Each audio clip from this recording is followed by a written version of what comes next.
देश के 2024 के लोकसभा चुनावों का बिगुल बज चुका है। 18वीं लोकसभा चुनने का काम 19 अप्रैल से 1 जून के बीच किया जाएगा। हम आपको लगातार चुनाव से जुड़े रोचक किस्से और ऐतिहासिक सियासी किस्से बता रहे हैं। आज एक किस्सा इंदिरा गांधी का। नमस्कार, मेरा नाम है रिया शर्मा और आप देख रहे हैं TV9 डिजिटल। साल 1967, फरवरी का महीना और चुनाव का वक्त।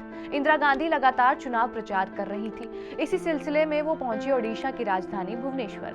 लेकिन ऐसा लगता है नियति ने उनके लिए वहां उस दिन कुछ और ही तय कर रखा था। जनसभा में पहले से उपद्रवी मौजूद थे, जिनका मकसद इंदिरा को नुकसान पहुंचाना था। इंदिरा गांधी बोल ही रही थी कि उपद्रवियों ने पथराव शुरू कर दिया। ईंट का एक टुकड़ा आकर इंदिरा की नाक पर लगा और खून बहने लगा। सुरक्षा अधिकारी उन्हें मंच से हटा ले जाना चाहते थे।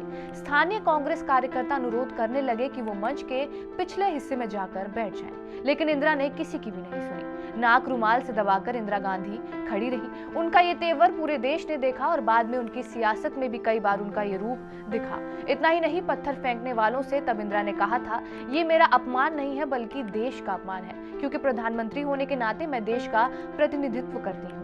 दिल्ली लौटने पर इंदिरा गांधी के नाक की सर्जरी हुई। कहते हैं इस ऑपरेशन में काफी समय भी लगा।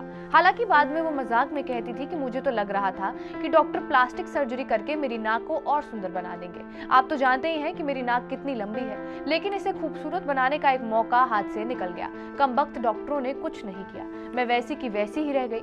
इंदिरा की बुआ कृष्णा हटिसन की किताब इंदु से प्रधानमंत्री में इस बात का जिक्र है। 1967 का चुनाव कई मायनों में इंदिरा गांधी के लिए अहम था। देश उन्हें अब तक पंडित नेहरू की बेटी के रूप में जानता था।